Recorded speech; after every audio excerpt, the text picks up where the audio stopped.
மூட வாழ்க்கையின் வேரறுப்பது ஓம் நமச்சிவாயா. வேத வாழ்க்கையை கூட்டுவிப்பது ஓம் நமச்சிவாயா.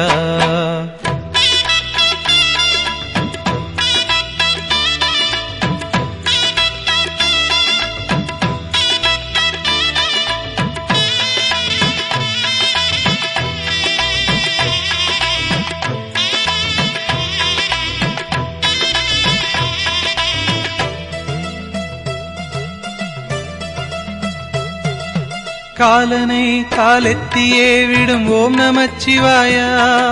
காமனை கண்ணழலிலே சுடும் ஓம் நமச்சிவாயா. விதிமகளாயிரம் பழி சொல்லினும் அதை யாவும் நம்பாமலே சிவனடியாரினை மன நிம்மதியோடு வாழ வைக்கும் ஐயா. ஹரஹர ஓம் ஓம்.